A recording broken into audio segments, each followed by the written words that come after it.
Reunión de fondos, si les parece, y con todo lo que está pasando en el mercado, que no es poco. Esperábamos una semana tranquila y ha sido de todo menos eso. Rafael Ojeda, analista macro global de Fortage Funds y CAF. ¿Qué tal, Rafael? ¿Cómo está? Buenas tardes. Decía yo, esperábamos una semana tranquila y poco a poco nos hemos ido liando. Informe esta mañana de Bank of America diciendo que 5% de tipos durante un largo periodo es mucho y eso va a castigar a la economía.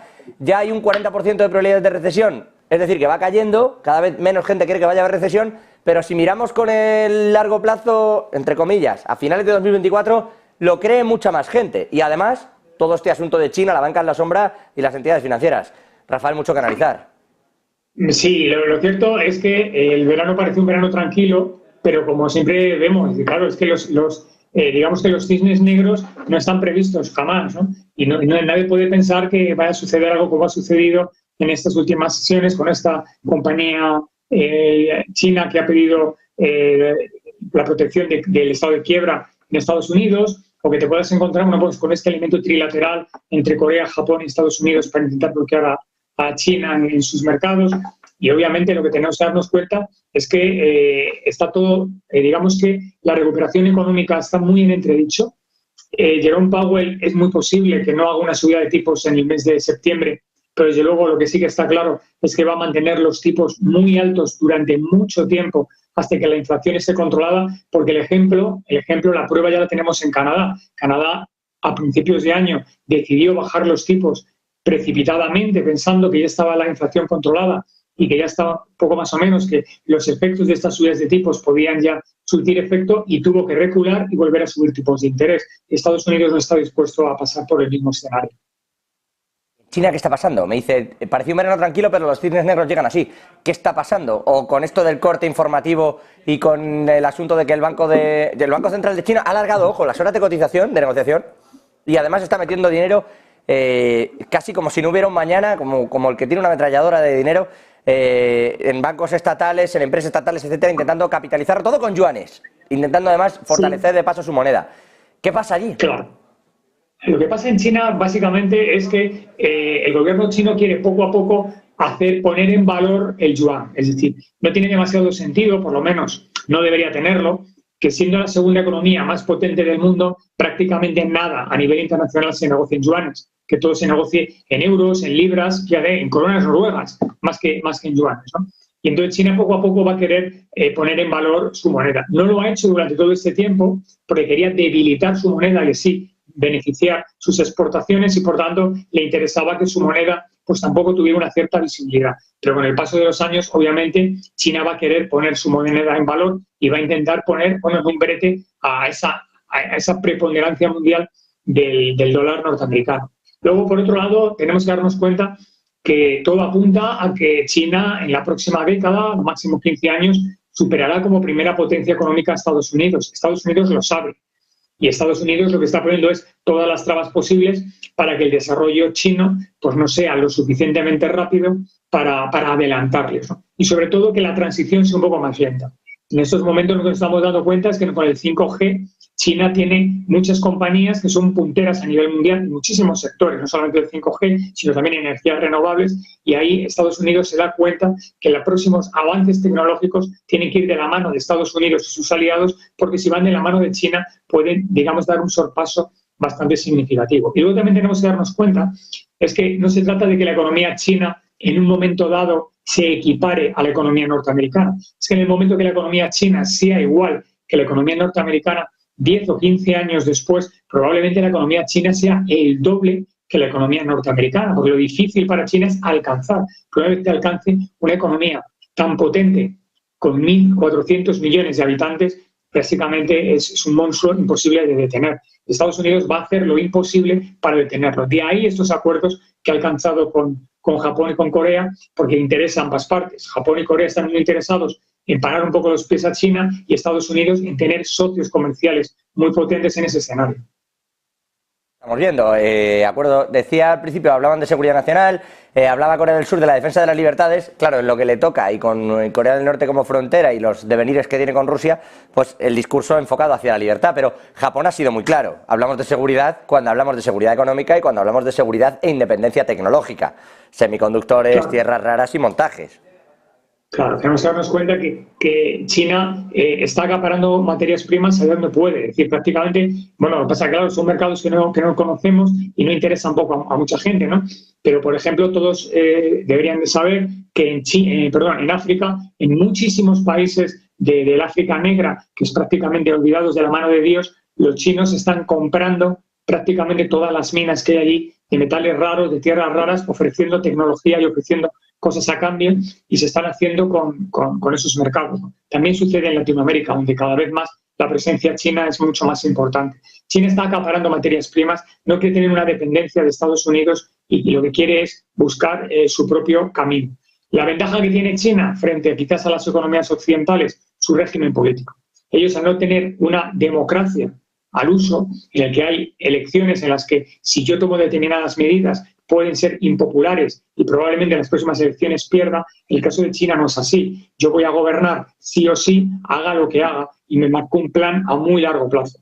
No soy tan populista como pueden ser las economías occidentales, que lo que están, como políticos, están pensando en el riguroso right now, ahora mismo.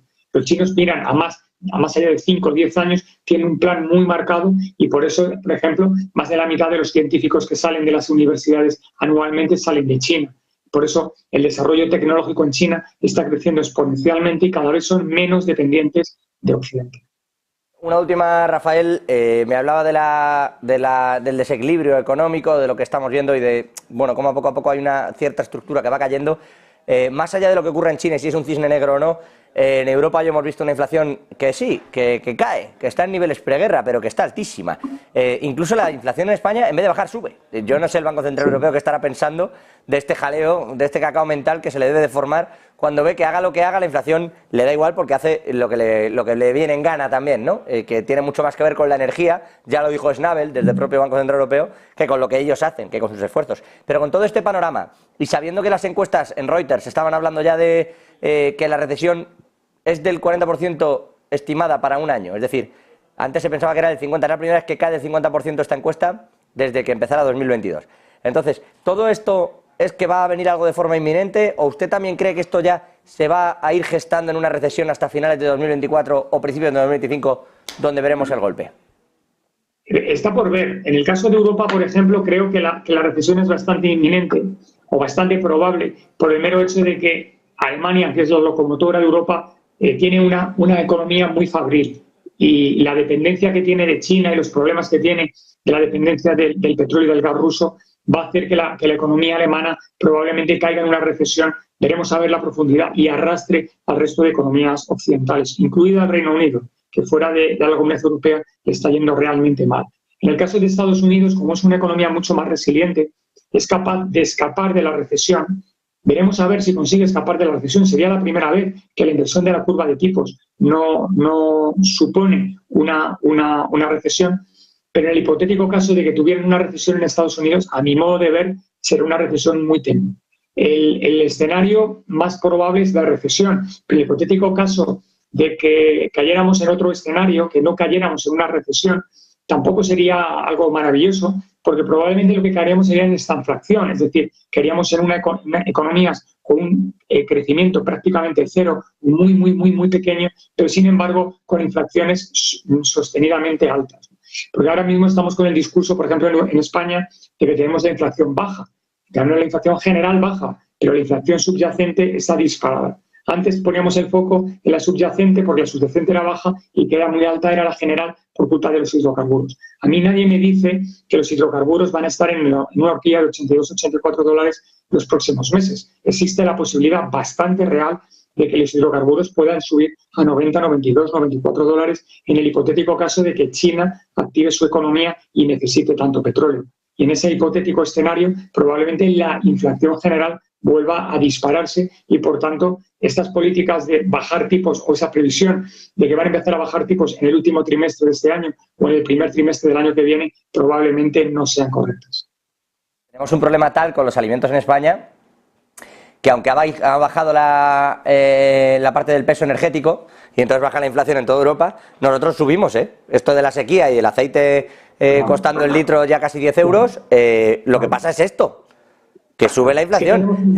Tenemos un cambio climático obvio. Entonces, claro, tenemos el agua que tenemos y entonces, bueno, pues las cosechas son malas. En el caso del aceite, pues es muy dependiente del clima. Si hay muy poca lluvia, pues las aceitunas pues no dan tanto aceite o hay menos cosecha y, por tanto, bueno, pues obviamente salen menos litros. Hay una demanda internacional que está dispuesto a pagar 10, 12, 14 euros por litro y nosotros vamos a encontrar con la situación de que un producto que es nuestro y que para nosotros es de primera necesidad, más que para ellos, que en otros países se cocina con otros productos, bueno, pues no tengamos esa posibilidad. Pero del mismo modo que digo en el aceite, digo con hortalizas, con verduras, con fruta, con todos los alimentos frescos.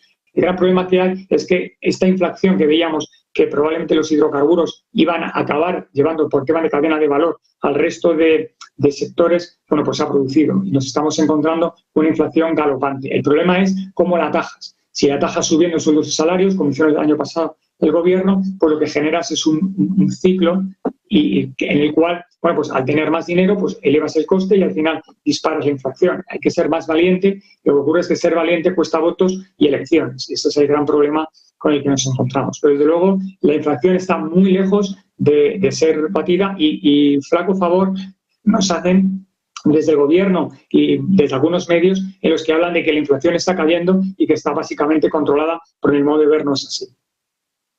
Bueno, y no tiene pinta. No sé qué dirá el Banco Central Europeo o cómo se explicará en estas.